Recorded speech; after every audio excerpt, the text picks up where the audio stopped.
Assalamualaikum warahmatullahi wabarakatuh. Palamitra wilujeng tepang Dewi sareng Mang Agustin. Mugi sadayana aya dina hibar kawilujengan, diparinan.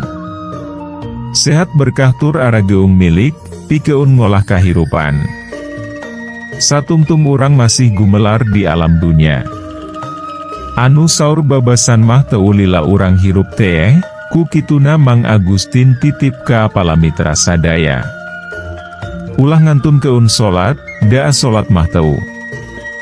Lilangan ukur nepi ka maot, tos maot mah paratos eureun. Teu gaduh dewi kawajiban solat. Duoh. Hapunten, ngalantur Mang Agustin mah seueur banyol. Hayu bilih nyangkolong kana waktos. Palamitra anu dipihormat dina denget ayuna simkuring Mang Agustin masih medar dongeng dina carios, si Geot, Yasana, Kang Heri Supriyadi. Pihatur reubu nuhun oge ka asadayana anu parantos berkontribusi like, komen, subscribe sareng share, channel dongeng Mang Agustin. Nyangga keun carios nyambung, mugi tiasa ngahibur, nyandak pelajaran, oge nyandak mangpaat saseurna. Kirang langgungna disuhun keun karidoana tur tiasa jembar manah ngahapunten sagala rupi kalepatan tur kakirangan. Mugia janten panghibur kana kalbu pangbeberah kana manah. Sareng mugia katampi ku sadaya kadang wargi, sok sanaos sieu carios Sunda buhun. Mangga nyangga keun. Si Geot bagian ke-88.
Wuruh.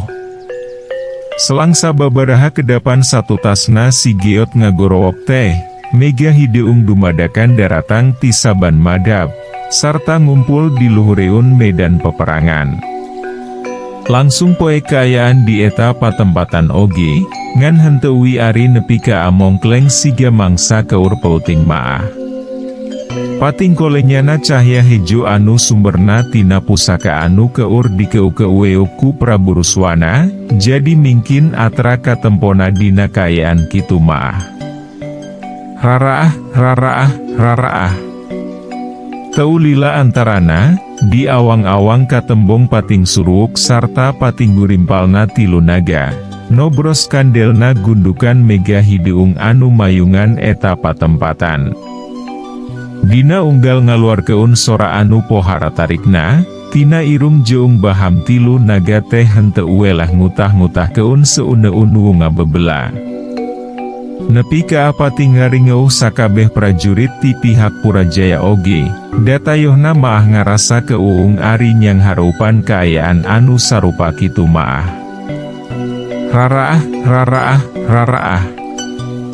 Naga nu tilu patingkalayang diluhureun pasukan Walanggeni, kari ngadagoan parentah ti Prabu Ruswana. Barasat beledak geleger. Raraah, raraah.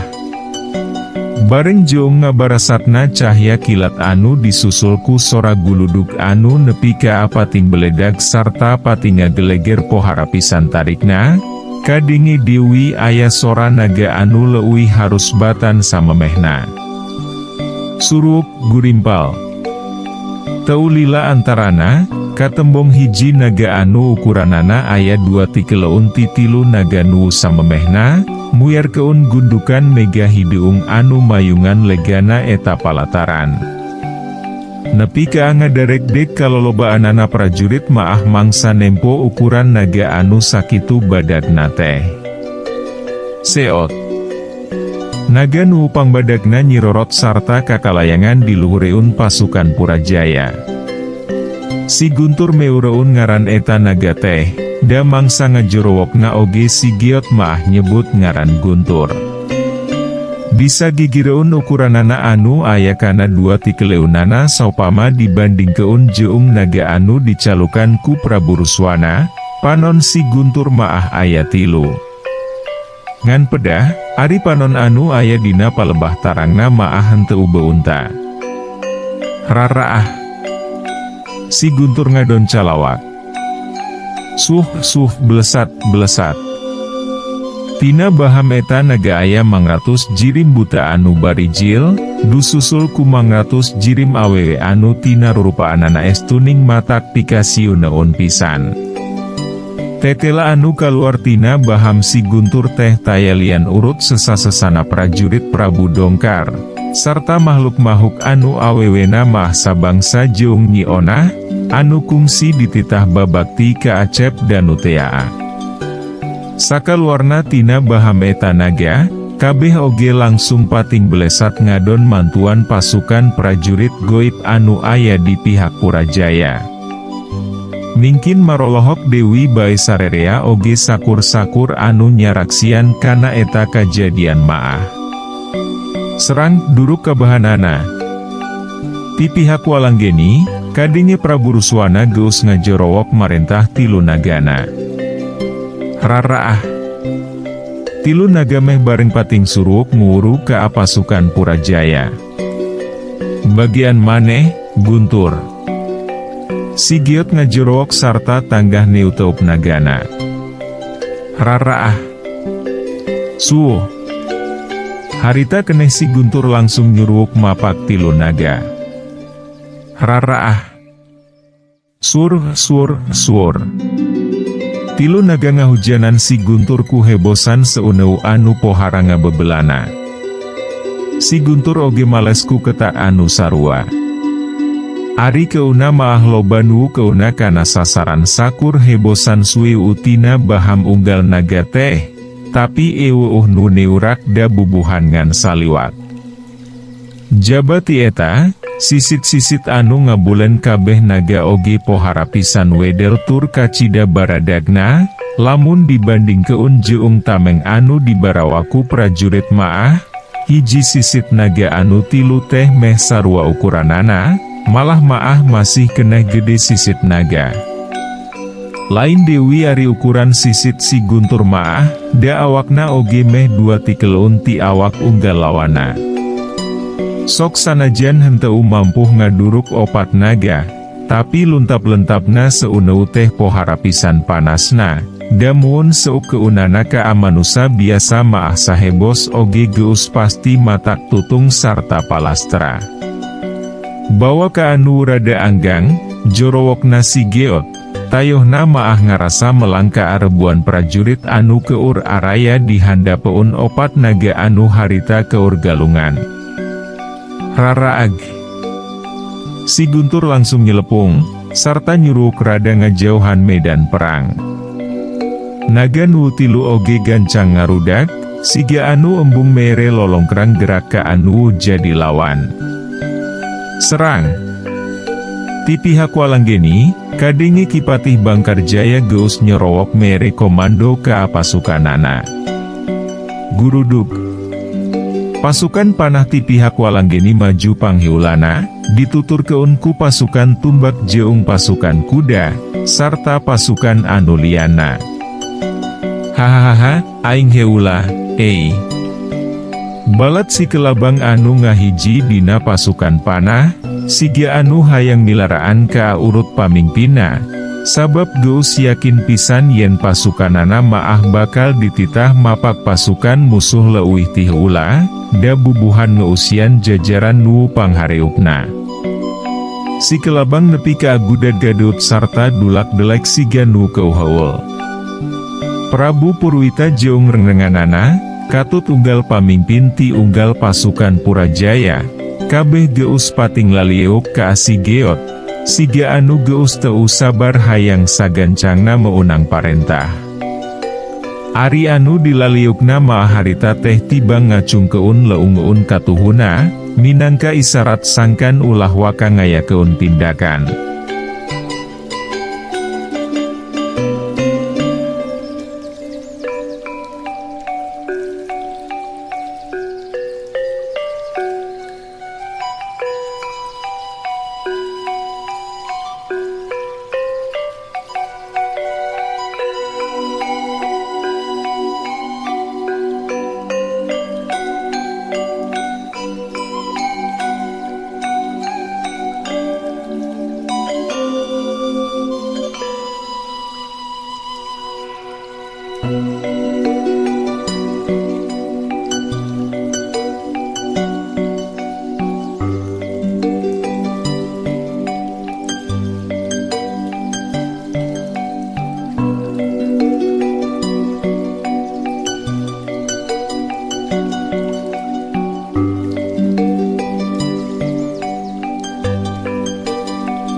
Ari pasukan ti pihak Walanggeni, kabeh oge meh bareng areureun, mangsa pasukan panah Darku sanggeusna kira-kira kari 100 meteran dewi ti pihak musuh.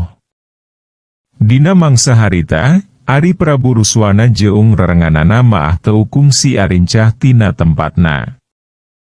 Jarak antara rengengan degeden jeung pasukan anu geus maju ke apakalangan, moal leuwih ti 100 meteran jarakna. Serang! Belesur, belesur! Mangratus Jamparing meh bareng pating belesur tina gondewana, nepi ka arnyek, teu beda jeung nyiruan pindah. Mangasa ti pasukan musuh aya anu nyorowok mere komando teh, Sigeot oge gancang bae mere isarat ka aki Tanggul Sewu. Matak, bareng ratusan Jamparing musuh pating belesur teh, gancang bae ki Tanggul Sewu oge meta. Seor. Ururuh. Dumadakan aya angin puyuh anu nyamber tur ngagulung ratusan jam paring ti pihak Walanggeni, sarta anu saterusna maah siga anu dibalang-balangkeun ka apalataran anu kosong. Tibang bisa barengong kabeh oge nempo kajadian anu sarupa kitu maah. Kanjeng Prabu. Si Giot gaca ngareret ka Prabu Purwita, anu harita geus anjeu cleu dina salah sahiji kuda balat si Ronggeng. Garapak selepung suh. Sang geus ungguk heula teh, harita keneh kuda anu ditumpakan ku Prabu Purwita nyuruh mapakan rebuan prajurit, dituturkeun ku Nyi Dangding katut rerengrengan gegeden karaton Purajaya, anu sarua geus tarumpak dina kuda baladna si Ronggeng. Nempo kitu, Prabu Ruswana jeung rebuan prajuritna maah nepi ka pohara pisan pating rarenjagna, sabab eta kajadian teh estuning jauh tina sangkaan. Dina waktu anu ngan ukur sakeudeung, Prabu Putwita saparakanca geus aya deui ditukangeun Prabu Ruswana jeung nu sejena. Langsung maralikeun tutumpukanana Prabu Ruswana katut rengrenganana oge.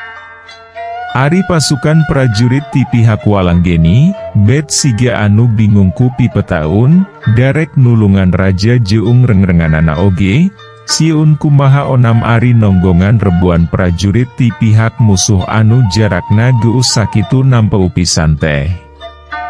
Tong Garut tong pasea bisi corik. Mending gogoleran. Piceunan rasa kaijit. Geurapek silih keukeupan. Dina kayaan anu sakitu riweuhna, gancang bae si Giot maah ngawihkeun hiji Dangding dina wanda pupuh Mas Kumambang. Sok sanaja henteu dijorok weun teuing, tapi anehna sora si Giot teh bet asa mapakan sakabaeh sora anu keur lumangsung di eta palataran. Wus. Sarengsena si Giot ngawih teh, dumadakan aya angin anu beda, nebak ka sakurilingeun eta palataran. Rumpuyuk golepak. Balukarna, mangrebu-rebu prajurit anu harita geus adu hareupan di medan perang, bet ujug-ujug rampak pating golepak, sarta ngadon sararee nepi ka akatembongna siga anu talibara pisan, dina kaayaan masih keneh ngeukeweuk pakarangna sewang-sewangan. Nyaksian kajadian anu sarupa kitu, puguhui Prabu Ruswana jeung rengrengan abdi dalemna maah nepi ka ateu sirikna pating jarenghok, komo sanggeusna taranggah ka awang-awang maah, sabab tetela rebuan prajurit goib ti unggal pihak kerajaan oge geus nyalegrek silih keukeupan dina kaayan pating kalayang. Iwal rengrengan gededen ti dua pihak kerajaan anu henteu kapangaruhan ku kawih si Giot teh, datayohna maah memang henteu dipuseurkeun ka adinya.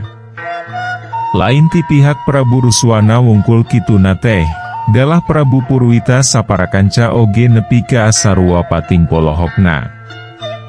Gelo, kieu-kieu teuing kakuatan hidep teh, Giot, gerendengna Nyi Dangding, kituna teh bari muter keumpani uteupna ka sabudiureun eta patemtan. Rarah. Gebluk.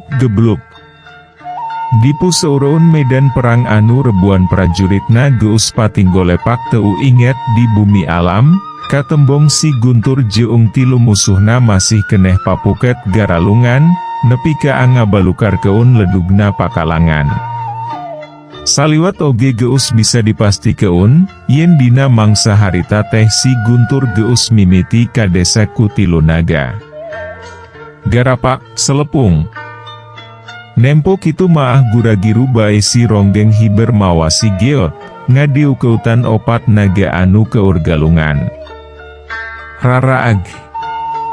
Si Guntur tibang bisa gegerepekan bari satekah polah malik negel ka anu jadi lawan, mangsa tilu naga mareulit sarta pating grewek kana awakna.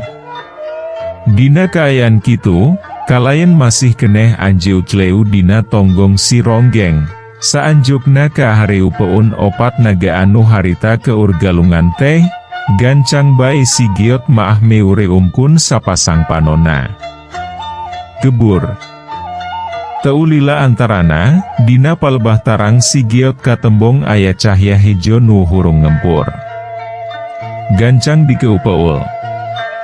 Ari geus aya dina keupeulan leungeun si Giot maah, eta cahya nu hurung ngempur teh dadak sakala robah wujud jadi batu ali kelir hejo, anu tetela mangrupa barang pamasrahan ti Ki Cakra alias Bah Aong Taa. Guntur. Blewer. Sabeuntana Dewi teh, langsung bae si Giot maledokeun batu anu aya dina keupeulanana, persis pisan kana palebah hulu si Guntur. Raraag. Gebur, les. Barang keuna pisan kana palebah sirah si Guntur, dumakan eta batu robah Dewi jadi cahya hejo anu pohara ngempurna. Tapi, ukur sakeudeung ngageburna teh, anu saterusna maah ngiles teuing kaamana. Raraag. Sangilesna cahya hejo anu ngagebur, panon anu dina palebah tarangna si Guntur oge ayeuna maah geus katembong beunta. Panon si Guntur tayona maah batu kelir hejo anu dibaledokeun ku si Giot teh. Raraag. Dibarengan jonggrengna, gancang bae si Guntur ngagibekeun awak. Kleng, kleng, kleng gebluk gedebut. Aneh, kakuatan si Guntur teh bet siga anu dumadakan ngaronjat jadi sababaraha ti keleun batan samemehna, sanggeus panon anu dina tarangna bisaun beunta. Buktinawi, ngan ukur sakali ngagibekeun awakna oge.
Naga anu tilu teh nepi ka langsung ngaracleng sarta pating dedebut ninggang lemah. Raraah. Siga anu embung mere kasempetan pikeun gerak, gancang bae si Guntur nyeleber ngadiu keutan tilu lawana. Gep, capluk. Hiji naga dileglek ku si Guntur. Nepi ka uleu gugan pikeun sababaraha kedapan maah. Gurimpal, selepung, suuh. Nempo kitu maah naga nu dua oge siga anu sarieuneun pisan, gancang bae pating selepung ka awang-awang, sarta pating surup ninggalkeun eta patempatan. Sanggeus hiji naga anu dileglegna beak jeung buntut-buntutna, gancang bae si Guntur nyeleber sejang udag dua musuhna. Si Giot oge siga anu teu hayang barang carek mangsa si Guntur nyeleber ngadon ngudag dua naga teh.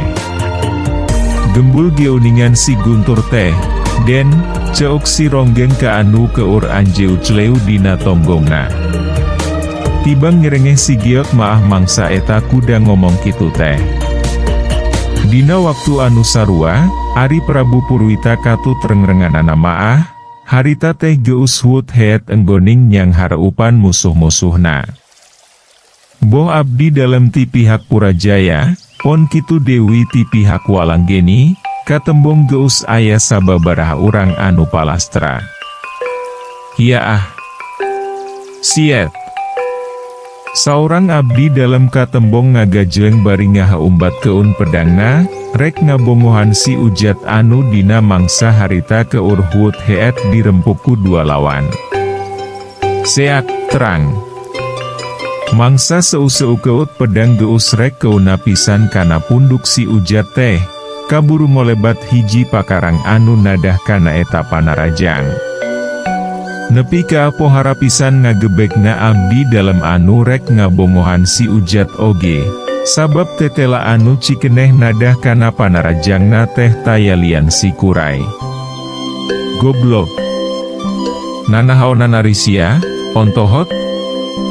Eta abdi dalam nepi ka kekerot siga anu pohara pisan ambekeunana. Masing rek kumaha wae oge si Ujat maah tetep babaturan. Moal cicingeun aing oge lamun kasalametan jiwana keur kaancam maah, tembal si Kurai tandes kacida. Kurang ajar, mot. Geclek gelenceng. Acan mah cacap nyaritana, sirah eta abdi dalam ujuk-ujuk leupas tina beu heungna, sarta anu saterusna gugulutukan. Beureumna getih oge langsung ngabayabah maseuhan lemah. Ditukang yeun awak abdi dalam anu ngarumpuyuk eueuh sirahan, katembong si Jemblong geus ngajanteng bari ngeukeuk pedang anu burahay. Nempo kitu, si Kurai maah tibang neu teuk bari semu unggut-unggutan. Nuhun, Jemblong. Kurai. Sajeroning babalicetan enggoning nyingkahan panarajang ti dua lawanna teh, si Ujat maah make jeung sempet nganuhun keun sagala.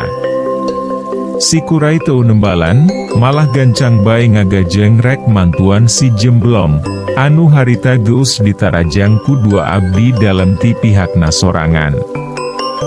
Jadi milu ngalawan pihak Walanggeni antukna maah si Kurai jeung si Jemblong oge. Di sejen pihak, Ari nyidangding maah harita teh keur adu hareupan jeung Prabu Ruswana, kalayan rada anggang tinu sejena. Hiya ah. Bareng jeung gorowokna, dina jarak anu kurang leuwih ngan ukur 7 meteran anggangna teh, tina sapasang leung-leun nyidangding anu didorongkeun, nyebrot cahya hejo semu biru, kalayan ngarah pisan kana palebah awak Prabu Ruswana. Hiya ah. Mangsa cahaya anu nyebrot tina sapasang leung-leun nyidangding ngan karisa Deupa Dewi, kalayan sakilat Prabu Ruswana ngadorongkeun leung-leun katuhuna. Tina dampal leung-leun Prabu Ruswana oge dumadakan nyebrot cahya beureum, anu mapak panarajang lawan. Suh, wer, ururuh. Antuka maah dua cahya bentrok sarta anu saterusna silih sereet, nepi ka nimbulkeun sora anu ngaguruh pohara tarikna. Mingkin lila, pagesekna dua cahya teh mingkin nyeret ka palebah nyidangding. Katembong aya seuri sinis dina bibir Prabu Ruswana, mangsa nempo musuhna anu nepi ka ati beberegek enggoning gerahkeun sakabeh tanaga lapisanana. Heah. Sanggeusna rada dicentokkeun heula, dibarengan ku jorowokna, langsung bae Prabu Ruswana ngadorongkeun leung-leun satarikna. Balukarna, dua cahya anu keur pagesek teh langsung ngablesat kana palebah awak nyidangding. kolebat siet. Mangsa dua cahya rek neumbrak pisan kana dada, awak nyidang ding ujuk-ujuk aya nu nyamber, kalayan dina gerakan pohara pisan cepetna. Suuk, plos, beledak dorok-dok gretek gedur. Antukna maah panarajang Prabu Ruswana anu ngeplos tina sasaran teh ngan ukur keuna kana hiji tangkal anu pohara badana, anu samemehna lempeng pisan jeung tempat ngadegna nyidang ding. Nepi ka langsung ngadorok-dok tangkal sakitu gedena oge, sarta harita keneh ngagretek kahuruan. Waktosna seep. Caag hanca.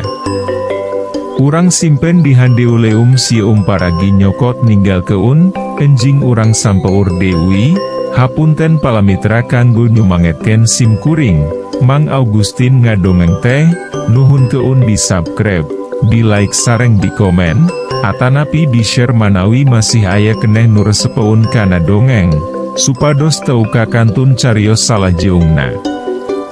Mangga permios. Ka anu gareulis ke resep anu hoyong carita kisah kasih dinamika romantis remaja. Mangga dangukeun carios nyambung bentang pasantren. Nu tos sarpuh gengadangu carios ieu maah bakal kabawa asa ngora Dewi. Kangge nu resep cerita silat. Mangga dangukeun Amjar lawan Raja Bangsat sareng rawarontek di channel YouTube Mang Augustin, sareng kangge palamitra anu gaduh novel, kisah, atanapi carios Sunda ngakintun keun ka asim kuring ka email mangaugustin@gmail.com.